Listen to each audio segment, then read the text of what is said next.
Hi everyone. जैसे कि आप मुझे जानते हैं, मैं सविता हूँ और आप सभी का सभी योगम पे हार्दिक स्वागत स्वागत स्वागत। ओके, तो बहुत सारे दिनों से मैं यहाँ नहीं थी, यूट्यूब पे नहीं थी। तो मतलब काफी मेरे पास मैसेजेस भी आ रहे थे कि वेयर आर यू सविता। पर देखो, जैसा कि मैंने लाइव में प्रॉमिस किया था, प्रॉमिस तो नहीं किया था, वैसे बोला था कि मैं आपको बताऊंगी कि मैंने इतने दिन क्या किया था। ठीक है, तो मैंने बहुत सारी चीजें की, तो वो सब अब मैं फिल्टर चेंज करके बता रही हूँ। तो अब मैं आपको सारी स्टोरी बताऊंगी कि क्या हुआ था। ठीक है, तो मैंने लाइव छोड़ा। लाइव छोड़ने के मतलब 4-5 दिन पहले मैंने ऐसा डिसाइड किया, अचानक से ऐसा अपॉर्चुनिटी टाइप माइंड में आया कि मतलब क्या मैं ऐसा कर सकती हूँ कि मैं चली जाऊं। मतलब मुझे स्टडी करनी चाहिए क्योंकि मेरा माइंड उसी तरह से है। मुझे मुझे अच्छा लगता है, मुझे पढ़ना अच्छा लगता है, मुझे नई चीजें देखना अच्छा लगता है, एक्सप्लोर करना बहुत अच्छा लगता है। तो मेरे पास एक अपॉर्चुनिटी आई, अपॉर्चुनिटी मेरे माइंड में ऐसा आया कि मुझे ऐसा कर लेना चाहिए। ठीक है, तो मैंने किया। मैंने मैंने मतलब यूके की स्टडी वीजा की फाइल लगवाई और मैंने बेस्ट वाला ऑप्शन चूज किया जो मेरे लिए बेस्ट था। मैंने बिजनेस मैनेजमेंट का कोर्स चूज किया। तो सारी चीजें हुई, मतलब इंटरव्यूज वगैरह थे, तो मेरा माइंड उस फ्लो में नहीं था कि मैं ऐसा कर सकूं कि मैं लाइव आ सकूं रोजाना। क्योंकि मुझे, देखो, मैं इंग्लिश बैकग्राउंड से नहीं हूँ, तो मेरे लिए इंग्लिश थोड़ी सी मुश्किल थी। बट स्टिल मैंने ट्राई किया, I try my best. And मैंने जो यूनिवर्सिटीज के इंटरव्यू होते हैं, मैंने 3-4 यूनिवर्सिटी के इंटरव्यू दिए। फाइनली मैंने एक यूनिवर्सिटी ने मेरा ऑफर लेटर एक्सेप्ट किया। देन मतलब चीजें होनी शुरू हुई। ठीक है, वो सब होता रहा, बताया इसलिए नहीं क्योंकि बहुत चीजें अनसर्टेन थी। लाइक क्या मेरा वीजा आ जाएगा, मतलब मेरे माइंड में ऐसा था कि क्या आज सच में आ जाएगा इतनी सारी प्रोसेस के बाद में, क्या मेरा इंटरव्यू क्लियर हो जाएगा। तो मतलब मुझे ऐसे नहीं लगा कि मुझे मतलब इतना पब्लिकली करना चाहिए। इवन मेरी फैमिली के बहुत सारे लोगों को भी नहीं पता था क्योंकि चीजें अनसर्टेन थी, बहुत ज्यादा अनसर्टेन थी। तो मैं चाहती थी कि जब तक फाइनल डिसीजन ना आए तब तक मैं ये रिवील नहीं कर सकती। ठीक है, तो फिर बताती हूँ आपको। चीजें इतनी सुपर फास्ट हुई कि लास्ट में जब सारी चीजें हो रही थी प्रोसेस में, तो मुझे लगा कि अरे सच में मुझे जाना पड़ेगा। तो इतना इमोशनल वाला फेज था। तब भी मैं आप लोगों को नहीं बता पाई क्योंकि तब मैं खुद ऐसा, मुझे कुछ समझ में नहीं आ रहा था, मतलब कैसे शॉपिंग करनी है, कैसे क्या करना है। तो बहुत वो इमोशनल, बहुत ही ज्यादा इमोशनल वाला फेज था। अगर मैं आप लोगों से बात करती हूँ शायद थोड़ा, मतलब इतना नहीं फील होता, पर स्टिल बहुत ज्यादा। क्योंकि मतलब मैंने पापा को मनाया और ये सब चीजें की। काफी टाइम लगा। पापा ने बोला कि नहीं, इतनी दूर क्यों, तुम यहीं कुछ कर लो। फिर मैंने मतलब, क्योंकि कह सकते हैं, ऐसा नहीं है कि अचानक से मेरे माइंड में आ गया, ऐसा नहीं है। मैंने थोड़ी कोशिश की थी, थोड़ी बहुत की थी पहले, और फिर मैंने छोड़ दिया था। मुझे लगा कि नहीं, शायद ये मेरे लिए नहीं होगा, तो मैं ये नहीं करूंगी। तो फिर ये हो गया, अचानक से सब चीजें हो गई। तो अभी ये 7 जुलाई को मैं यहाँ पे पहुंची हूँ, और उससे पहले की मैं जो स्टोरी बता रही हूँ वो आप सुनना। तो मेरी फ्लाइट थी 6 को मॉर्निंग में, अराउंड 6 AM। और मेरी जो फ्लाइट का जो था ना, उसका नाम है वर्जिन अटलांटिक। तो ठीक है, मुझे लगा कि शाम तक पहुंच जाएंगे, यहाँ के 4 बजे तक मुझे पहुंचना था। पर हुआ यूं कि जैसे मेरा जो अ, यहाँ का नजदीकी एयरपोर्ट है वो हीथ्रो है। तो हीथ्रो में पहुंचना था मुझे 4 बजे। पर हीथ्रो से पहले, लंदन से पहले, मैं लंदन में हूँ। ठीक है, सेंट्रल लंदन में मेरी यूनिवर्सिटी है और इसी के आसपास मैं रहती हूँ, रह रही हूँ। मुझे अभी कब कब 7 तारीख को मैं आई हूँ, आज 10 तारीख हुई है, मतलब 2-3 दिन ही हुए हैं, ज्यादा टाइम नहीं हुआ है। तो फिर मतलब होनी थी, फ्लाइट लैंड होनी थी 4 बजे यहाँ के यूके के टाइम के अकॉर्डिंग। बट हुआ यूं कि हमारी फ्लाइट का फ्यूल लीकेज होने लग गया। ठीक है, लगभग मतलब 45 मिनट तक ऐसा था कि यार कुछ भी हो सकता है।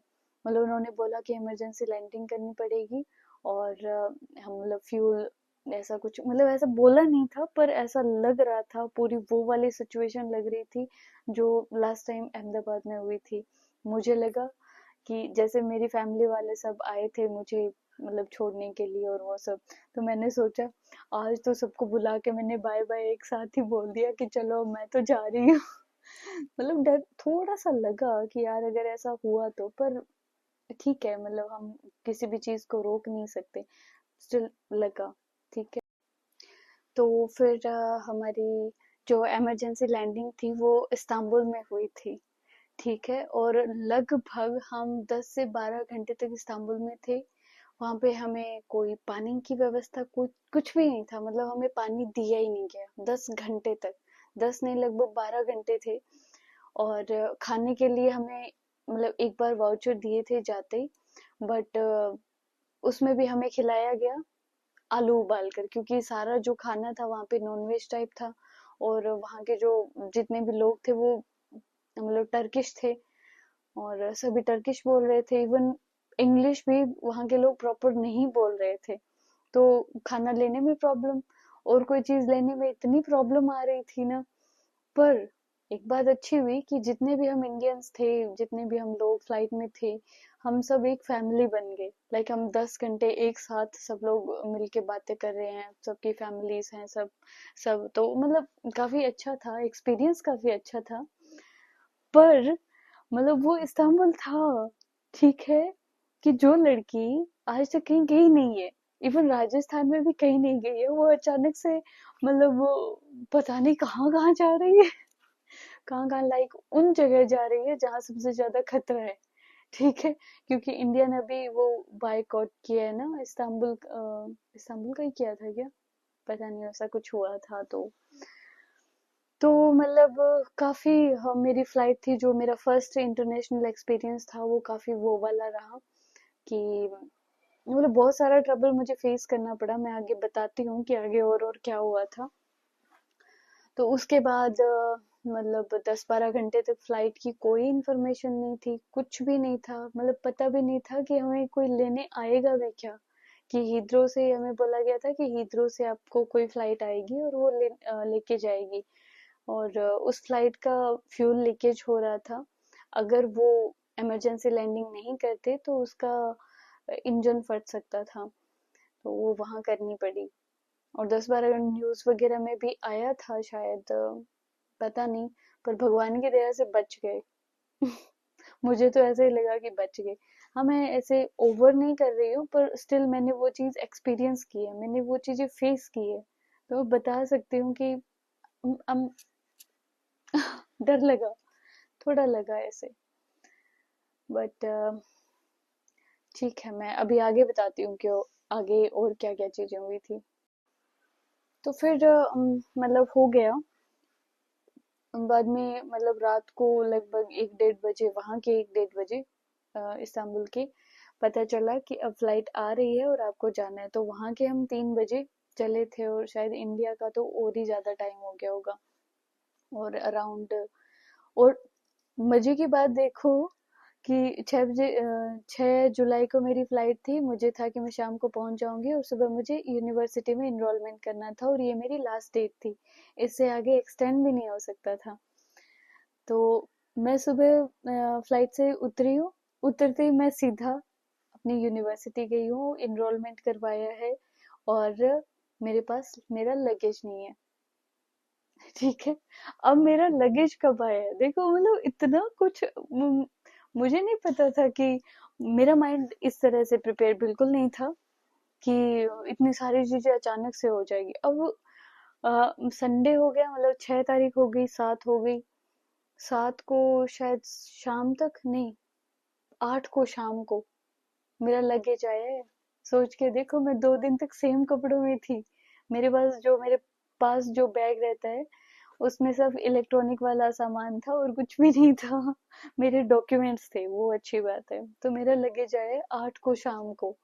मुझे कितना ट्रबल फेस करना पड़ा होगा, बहुत, क्योंकि 7 को मैं यूनि गई और एनरोलमेंट वगैरह करवाया, और 8 को मेरी क्लासेस थी, और मैंने सेम कपड़ों में बिना नहाए मैंने क्लासेस लिए। ठीक है। तो मेरे जो क्लासमेट्स थे वो ऐसे थोड़ा बहुत मतलब लाइक सोचते ही होंगे कि यार ये सेम कपड़ों में आ गई क्या। ठीक है। पर अच्छा था, मतलब मेरे क्लासमेट्स, 4 क्लासमेट थे मेरे, क्योंकि हम थोड़ा सा लेट हैं। कल जो मेरी क्लास होगी वो लगभग सारा दिन ही रहेगी, तब मैं अपने जो क्लासमेट्स होंगे उन सब से मैं मिल पाऊंगी। तो ये बहुत ऐसे क्रिंज क्रिंज वाला था कि मुझे हर 1 मिनट बाद में लग रहा है कि अब क्या होगा, अब क्या हो रहा है। तो माइंड को ऐसे प्रिपेयर रखा था, फिर हो ही गया था प्रिपेयर बाद में तो। और मतलब मुझे बहुत अच्छा घर मिल गया, काफी मतलब कोऑपरेटिव और supportive type.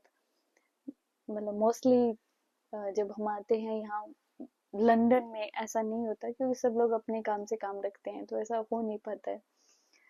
But I feel so grateful कि इतनी सारी चीजें हुई। और लंदन बहुत खूबसूरत है। जब भी लगे कि आना है, ऐसे प्लान करो तो 101% आना। Beautiful, so much beautiful. हाँ, कुछ चीजें हैं आप यहाँ पे, मतलब हाँ, तो यहाँ पे कुछ चीजें हैं, जैसे कि मतलब यहाँ पे मल्टीकल्चर पोर्ट हम इसे कह सकते हैं। यहाँ पे एक स्ट्रीट पे आपको पूरी दुनिया के लोग दिख जाएंगे। जैसे कि हमें जितना पता होता है कि हमें अफ्रीकन दिख जाएंगे, चाइनीज और फिलीपींस, क्योंकि मेरा एक क्लासमेट भी फिलीपींस का है, एक अफ्रीका का, एक पाकिस्तान का है अभी तक। सारे, मतलब सारे आपको हर टाइप के लोग दिख जाएंगे एक ही स्ट्रीट पे, हर जगह। ठीक है। मेरी यूनिवर्सिटी डाउनटाउन में है, मतलब सेंट्रल लंदन में है प्रॉपर। तो वहां पे तो इतना रश रहता है, इतना रश। और मतलब काफी अच्छा, मुझे बड़ा सही लगा। क्यों? अब देखो, मैं यहाँ अकेले हूँ, no one is there for me, but मैं सारी चीजें कर रही हूँ। कैसे कैसे पॉसिबल है? क्योंकि जब आपको बिल्कुल नए मतलब देश में हैं आप, आपको कुछ भी नहीं पता, आपको बहुत ज्यादा वहाँ की लैंग्वेज भी नहीं आती है, बहुत कम कम आती है, तो आप कैसे सरवाइव करेंगे? यहाँ पे एक सिटी मैपर नाम की एप्लीकेशन है, प्रॉपर मुझे बताती है कि अगर मुझे इस रास्ते जाना है तो मुझे बता रही है कि तुम सही जा रही हो। अगर मैं ऐसे मुड़ भी गई तो बोलेगी अरे यू आर रॉन्ग सविता। तो सिटी मैपर ने बहुत हेल्प की, बहुत ही ज्यादा हेल्प कर रही है, क्योंकि मुझे बहुत सारी दूर दूर जगह जाना पड़ता है। क्योंकि बहुत सारे काम है, जैसे अकाउंट ओपन करवाना, एनआई वगैरह का सिस्टम जो भी है, ज्यादातर तो मैं इधर उधर देख आती हूँ। अभी तो 2 ही दिन हुए हैं मुझे घूमते हुए, कल मेरी यूनिवर्सिटी है तो सारा दिन वहां जाएगा। बहुत बहुत ब्यूटीफुल। आप लोग आना, कभी भी जब भी प्लान करो ना कि हमें घूमना है इधर उधर कहीं भी, प्लीज प्लीज लंदन आना। ठीक है। तो अभी ऐसा नहीं है कि मैं अपने योगा वाला और वो प्लान छोड़ दूंगी, बिल्कुल भी नहीं। वो मेरा मतलब मेन जो मेरा है वो वही है। और यहाँ पढ़ाई करनी, वो भी एक कह सकते हैं कि बचपन का ड्रीम टाइप कह लो। ठीक है। तो वो भी मेरा पूरा हो रहा है, और ये सब हो रहा है कि मैंने भगवान पे विश्वास रखा। सीरियसली, मैंने मतलब मेरे पास ऐसा ऑप्शन आया तो मैंने पूछा कि भगवान मैं क्या करूं। उन्होंने, शायद मैंने मेडिटेशन किया, मैंने देखा, तो कहीं से ऐसी गाइडेंस मिली कि चलो तुम करो। तो मैंने किया और ये हो गया। तो मैं लिटरली सजेस्ट करूंगी कि जितना हो सके ध्यान करो, खुद के माइंड को कूल रखो, और योग करो। ठीक है। This is the best best for everyone. तो मेरा सजेशन हमेशा यही रहता है कि जो भी आप काम करो, कूल और चिल रह के करो। और वो कूल और चिल आप कैसे रह सकते हैं? थोड़ा सा ऐसे छोड़ दो भगवान पे कि चलो भगवान कर ही देंगे। क्योंकि मेरी जितनी भी प्रोसेस हुई, लाइक इंटरव्यू हुआ, उसके बाद उसका रिजल्ट आना था, पहले मैंने एक दिया एआई का, तो उसका 5-7 दिन लगे, तो 5-7 दिन आपको क्या करना है, सिर्फ वेट करना है। थोड़ा सा मुश्किल काम होता है क्योंकि ये सारा जितनी भी प्रोसेस होती है सारी पेशेंस की होती है। तो मैंने मतलब दिया, उन्होंने बोला कि ठीक है, हम आपका इंटरव्यू हमें एक्सेप्ट है, बट हम आपको सितंबर इनटेक देंगे।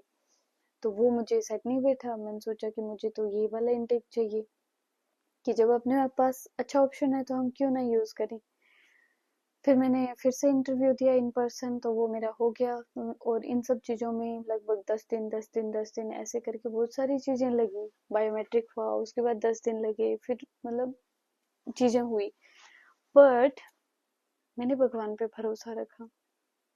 This is the best thing for me.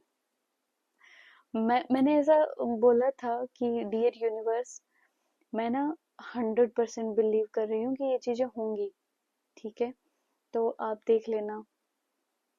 हाँ, मतलब ऐसा नहीं है कि मैं उस बैकग्राउंड से हूँ कि मैं फटाफट से इंग्लिश बोल के ये वो सब चीजें कर दूंगी। बहुत ही ऑर्डिनरी हूँ मैं, और मैं चाहती हूँ कि ये हो जाए। हो गई। और अब यहाँ जो चीजें हो रही है वो भी मुझे बहुत बहुत ऐसे ऐसे लग रहा है जैसे भगवान मेरे साथ रह रहे हैं, वो सब चीजें कर रहे हैं। तो करो, जो भी करना हो बस करो आप लोग, और हो जाएगा। मैंने कर लिया, मतलब आप लोग तो कर ही लेंगे, ठीक है। और भी मैं यहाँ की बहुत सारी चीजें आपको बताने वाली हूँ। तो आगे अगर मैं और वीडियोस अपलोड करूँ तो आप जरूर देखना। जो भी नए लोग हों वो सब्सक्राइब कर सकते हैं। मैं आपको मेरे मेरे पास बहुत सारी स्टोरीज होती है, बहुत सारी स्टोरीज होती है, मेरी लाइफ के बारे में होती है मोस्टली। तो मैं आपको बताऊंगी, और आपको कुछ पूछना हो तो आप मुझसे पूछ सकते हैं। और तब तक के लिए बाय। सभी लोग अपना ख्याल जरूर से रखेंगे। Bye bye everyone.